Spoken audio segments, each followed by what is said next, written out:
This is going to be a director discussion about a legend, Tobe Hooper, best known for Texas Chainsaw Massacre. James, how do you feel right now? Man, I'm getting tired of this shit, okay?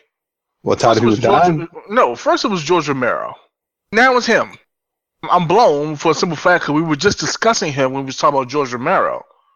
We were discussing him in the same the same level as George Romero. George Romero passed away not too long ago. Then he just passed. Like, I don't even know how he died. I mean, he's a legend, man. I mean, he's done so many movies. He's did Texas Chainsaw Massacre, Poltergeist, Texas Chainsaw Massacre 2, Salem's Lot. I mean, he's done so many damn movies, man. So they're taking away all the greats in the horror genre, man. That just means you need to step up, James. Yeah, but you know what? I agree with you, but I don't want to step up because they're taking away the greats, man. Like, when I step up, I want to be amongst the greats while they're still alive so I can learn from them. Now, they're all being taken away. Every single one. Wes Craven's gone, you know. He's dead? You're joking, right? No, I forgot, he died 2 years ago. You about a couple years ago, man. Died in 2015 from a brain tumor. When was the last movie that Tobe Hooper? When was the last movie he directed? It was a movie called Jinn. Yeah. 2013. But the last thing that he was probably noted for will probably be he did some things in the Masters of Horror series that used to come on cable. A series that all the Masters of Horror, hence the title, all the great horror directors directed an episode. He was a part of that. I'll probably say the last good thing that he did was probably Texas Chainsaw Massacre 2. Yeah. His peak, mid-70s. To the mid-80s. To the mid-80s, exactly. Because he had a string of he had Texas Chainsaw Massacre, had Eaten Alive, had Salem's Lot, the TV movie, Funhouse, Poltergeist, Life Force. I know you've seen Life Force, Keith. Wait, he did Life Force? Yeah.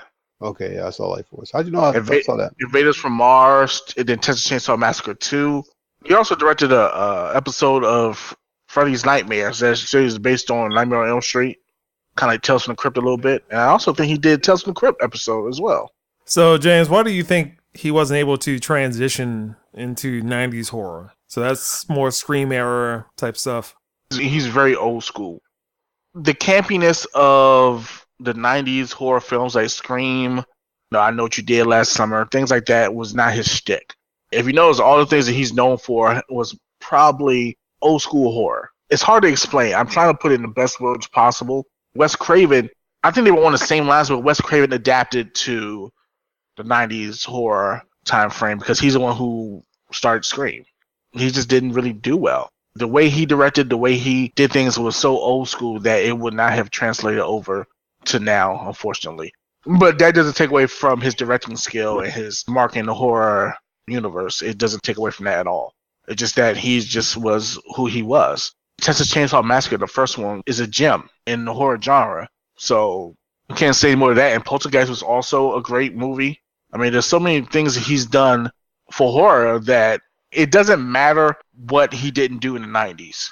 TV shows and probably like straight to DVD movies, but he just felt this is how I do it. This is what I want to do. I'm not going to change how I want to do things because I'm an artiste. Or he didn't adapt well, in my opinion.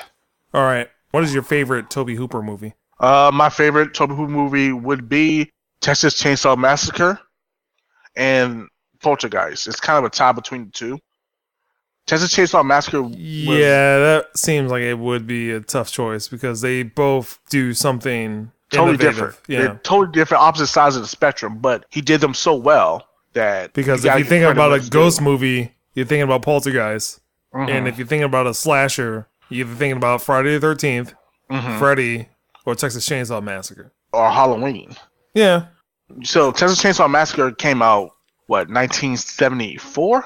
And at the time when that movie came out, it was devastating, man. I think a lot of people was caught off guard by it. You also got to remember, around that time frame in the 70s, early 70s, mid-70s, you had to deal with Exorcist. Exorcist was the pinnacle. People were like running out movie theaters, scared shitless. And then this happens. That time was a good time for horror movies. with Texas Chainsaw Massacre coming out, being that it was based off of a true story, that made it even more frightening for the audience, and he did a good job with it. Keith, what would be your favorite movie between Texas Chainsaw Massacre and Poltergeist? Poltergeist. Like, I'm not a fan of Texas Chainsaw Massacre. It was just like, Poltergeist was scary. Texas Chainsaw Massacre was just blah. What? Okay. Bob wasn't like enthused about it. I understand you weren't enthused about it, but don't say it's blah. Okay? It's not blah. You hear what I'm saying? I would probably have to choose Poltergeist. No, I don't disagree with that, because to me, it's a tie. Like Barry mentioned, it's two different types of movies, and he did both of them well. Poltergeist had to deal with more so, I think, psychological scares. Texas Chainsaw Massacre had to deal with both psychological and in-your-face scares. I mean, it was some fucked shit in Texas Chainsaw Massacre. Personally, I like Texas Chainsaw Massacre better. The reason why I like Texas Chainsaw was a little better. Well, the remake was better than what? The original Texas Chainsaw Massacre. I just kind of felt it was it flowed a lot better. I would say I do like the remake with R. Lee Ermey. I like the remake. He was good. But it, to me, is not better than the original. And the reason why I say it's not better than the original, because I put it in the context of the time frame in which it came out. It didn't age well, of course, because it's 1974, 43 years old. For the time it came out, it was a good movie. The only issue I had with Texas Chainsaw Massacre, the original, was... I mean, tell you the truth, I really didn't have an issue. That movie had sentimental value to me for the simple fact that was the first movie, one of the first movies my wife bought me when we first started dating. That movie had sentimental value to me. And you gotta remember, man, Texas Chainsaw Massacre has certain things that are so synonymous with the horror genre. Like, for example, like a sound effect that sounds like the flash of the bulb and all that. That is synonymous with just like horror sound effects. And plus, I like serial killers. I like movies that had to deal with serial killers. So that's why I like this, because it's psychological and also it's in your face and also it's very disturbing at the same time.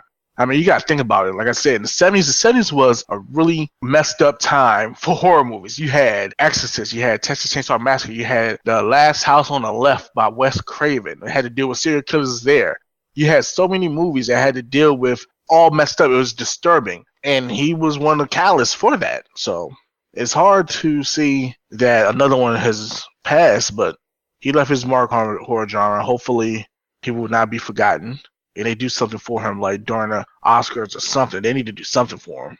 Yeah, I mean, because George A. Romero and Tobe Hooper, those are probably in the top 5 of horror directors. Right. And if you're looking at kind of the entire spectrum of directing, at least somewhere in the top 100. Oh, yeah, of course. See, now I'm kind of like, man, let's find John Carpenter, get him security. You know? Like, for real, man. I'm nervous about any horror director right now. Like, I swear, John Carpenter goes next, I'm done, man. I'm done. For the love of God, do not take Sam Raimi away from me. I would lose it. I will lose it, Barry. You know I'll lose it. They take Sam Raimi away from me. They take away Sam Raimi and Bruce Campbell. I am done. I am done. I'm done. I'm done. Done. What's Sam Raimi been doing lately? I think he's been producing the Ash versus the Evil Dead TV show. Did Oz the Great and Powerful. Oh. I love Sam Raimi, but Sam Raimi has some stinkers. Okay. He produced Don't Breathe. He's producing The Last of Us. Well, because the actress from the Evil Dead movie was the same one that was in Don't Breathe, so that makes sense. There's a connection there. So, Don't Breathe 2. Not sure how they're going to do that. I don't think that it may twice. be in developmental hell. I don't think so either. But because if you want to try that again, that's called Green Room, which I would probably say is better than Don't Breathe. Green Room? You the one with Patrick Stewart? Yeah. Okay. Just go give some closing thoughts about Tobe Hooper. Tobe Hooper's going to be missed because, like I said, he is a gem in the horror genre, just like George A. Romero.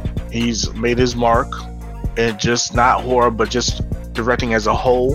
I wish that he would have transferred over to the 90s in modern day.